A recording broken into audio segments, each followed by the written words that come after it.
Hey everyone, I'm going to take you through a walkthrough of mine and Anthony Pappa's track Plasm, which was released on Sudbeat Records a few months back and did really well. Anthony and I have been working together for probably about a year and a half, I would say. Obviously he lives on the other side of the world, so we've developed a system of sending tracks back and forth. Anthony provides sample ideas, lots of input in terms of arrangement, because he's a DJ, of course, and he knows what works on the dance floor. He'll road test things, he'll send reference tracks, and it works really well, actually. I do a lot of the engineering because I've got the studio here in London, or Kent, actually. But we spend a bit of time in the studio when we can. This particular track was done remotely and really quickly, actually, which I'll take you through in a minute. But hope you enjoy. Any questions, let me know, and I'm going to get into it. Let's go. Right, I'm going to take you through mine and Anthony Pappa's track Plasm, which was released on Sudbeat Records a few months ago. Did pretty well, got to number 11 in the progressive charts, and I'll just quickly take you through some of the ideas and how I pieced it all together with Anthony. First thing to say is it's a very simple track. This is all grouped here, so it looks like there's much less tracks, but there's actually only about 20 tracks. There's two bass lines, quite a lot of percussion. It's mainly percussion and groove, this track. Claps, which I separate out from percussion because I want to keep the bottom ends, keep them beefy. Some synths and mids, different sounds, and maybe 5 or 6 of those. Some vocals and a few effects, a few whishes and rises and things, but really simple tune. It's probably one of the most simple tunes I've ever done, actually. Only did 2 arrangements of it, actually. This is Plasm 3 because I tidied it all up a little bit to make it presentable. This is the way it should look. But I did this really quickly. First thing to say is I tend to like my tracks right from the outset sounding fat, so I'll set up a mastering chain with a few things on here. I've got an ozone imager, which is to separate out the high ends. So I split it into 4 frequencies, and I stereo the tops, make it nice and sparkly. I will put a compressor on the main mix as well, and I normally work out the attack and release times based on the tempo. There's a little formula you can use, 60,000 divided by the tempo, and then you can use divisions of that to get decent attacks and releases for different sounds with a low ratio on a master bus, and then a mastering limiter. This one's the Ozone vintage limiter, which I quite like, and I put that on the modern setting with a little bit of gap at the top there so it doesn't peak.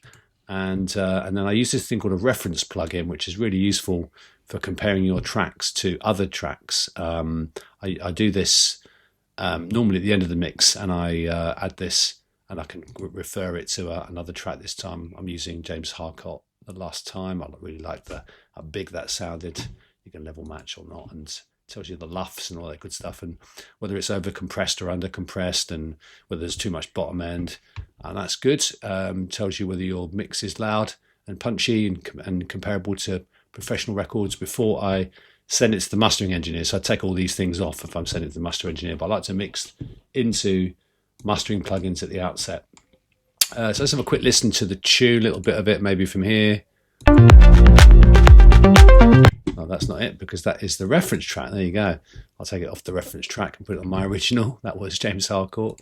Let's have a listen.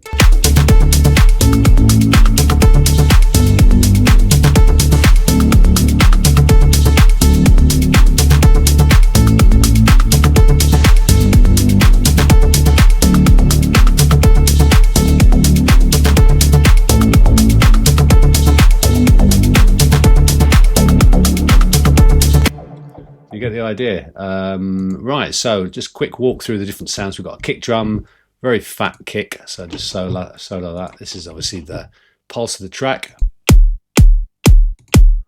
Massive kick. That's from a sample pack called Monster Kicks. They're cool.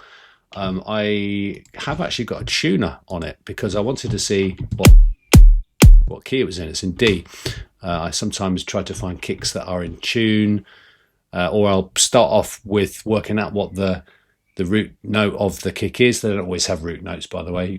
It's more about the transit than anything, but sometimes with longer kicks, it's nice to have the rest of the track working around it in the same key, so you don't get phasing issues. So that's the kick. The bass lines, there's a couple of bass lines here. This is one called a stutter bass, which is this one.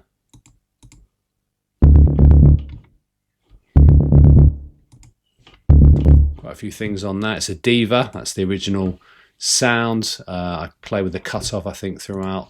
I've got Saturn to give it a little bit of kind of drive and make it gritty, particularly in the mids. I've got a little bit of reverb on. I don't generally put reverbs on basses, but I put a little bit of chorus verb on this one to make it sound a little bit more wide. And then the shaper box. I use the shaper box on pretty much everything in my tracks to sidechain out where the kick is, and I can use this thing here to change the frequency. You can see the split down there. I can't see it because I'm not moving quick enough, but down here you can see the splits. It's at 512. That's where the sidechain is hitting, so you can actually have frequency dependent sidechaining, which is great. Changing the that's every beat. So I use it a lot to remove things bottom end from the kick, and then finally a little bit of EQ. Probably taking out some of the rumble at the bottom end. So that's the bass lines, and they've got the Omni bass, which is the Omnisphere. I use this bass line a lot actually in my tracks. It's the bass feeders plug-in. It's kind of growly Reese style bass, and I think it opens up every now and again. Let's have a quick listen to it.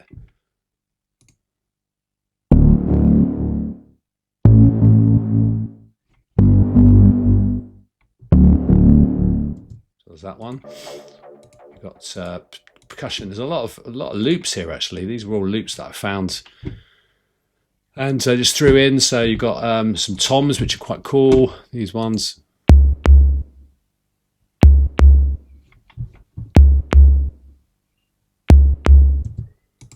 Got a Hattie groove, which is this one.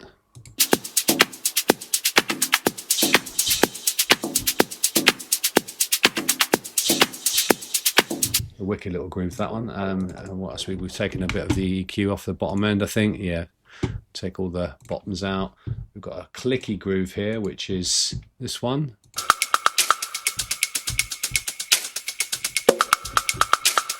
Again, with the EQ taken out the bottom end. Some rides as well for a pickup. And they happen on the hat.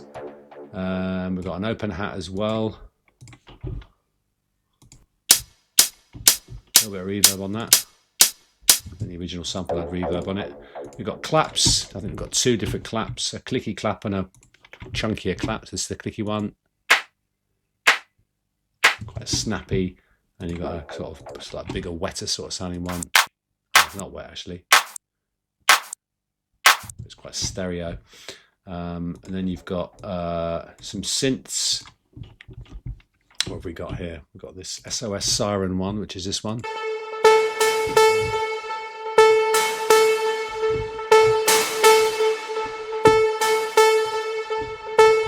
Pretty wicked. Obviously, I've grouped all these. I group maybe into 5 or 6 groups so that I can process everything at the same time. I didn't do much processing on the groups in this one. Got an acid squelch here, which is this one.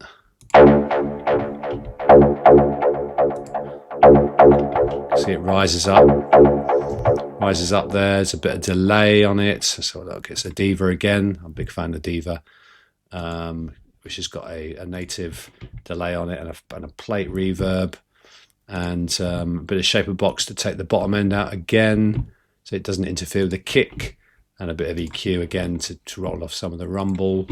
And then we've got the high synth rhythm sound, which is this one. A bit shorter. Let's have a look. We've got, yeah, that's again another Diva.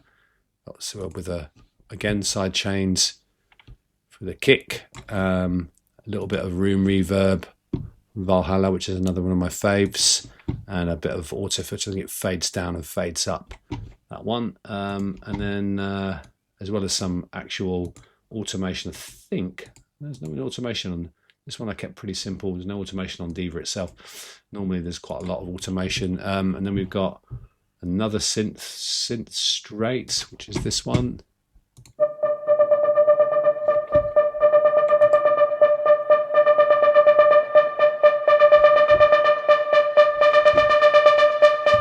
So that one is again a Diva with some shaper box to take the bottom, and it's got panning on this one. I use a bit of panning, a little bit of slutted panning with 16ths, so it kind of just takes it away from the center.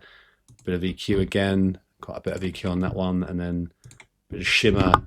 I think I use that at the end of certain sections, and I think I'm automating the release here. We can see as well.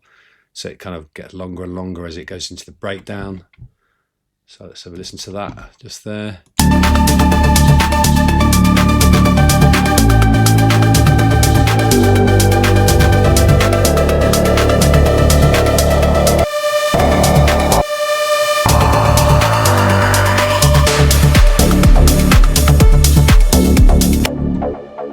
So we got that one, and we've got a melody synth here, which is, I think, is the one that's used in the breakdown. Let's have a look.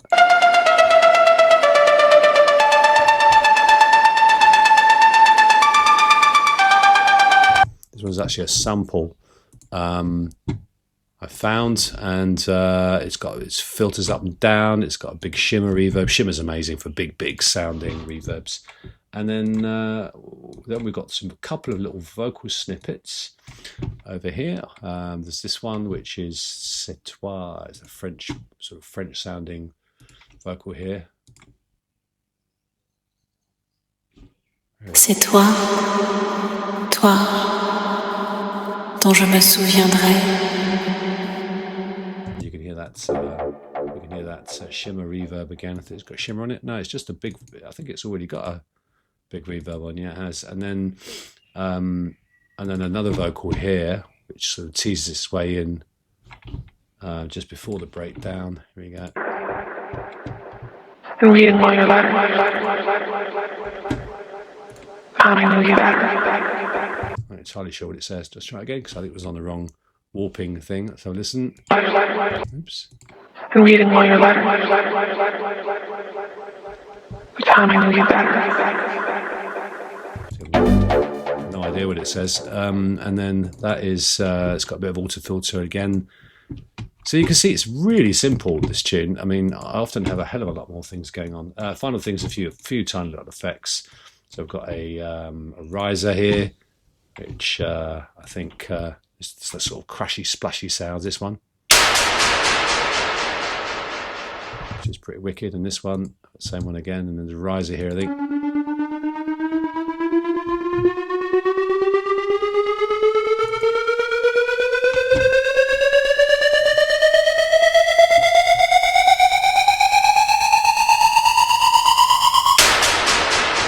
I forgot to turn the algorithms to complex for that. That's a bit smoother. So there's that, and then we've got over here reverse cymbal. This one here.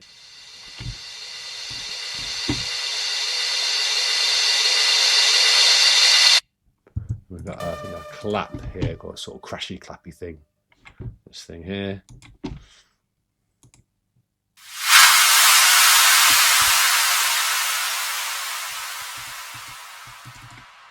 So again, a lot of these sounds are already pretty wicked without anything on. So, I mean, a bit of a lesson learned for this track. It does sound really fat and sounds wicked in the club, but it's because it's so simple. There's not an awful lot going on. It's all about the groove, the bass line, maybe half a dozen different synthy sounds that kind of interplay off each other. And then, mixed all nicely. And I then, in terms of the...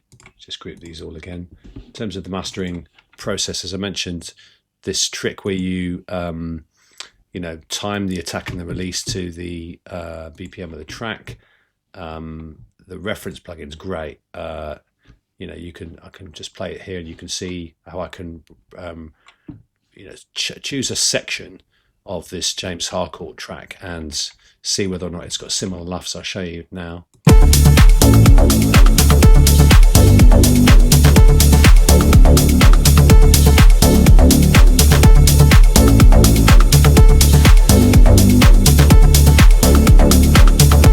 can see actually it's quite a lot toppier and a little bit more punch on the bottom end. What I think this is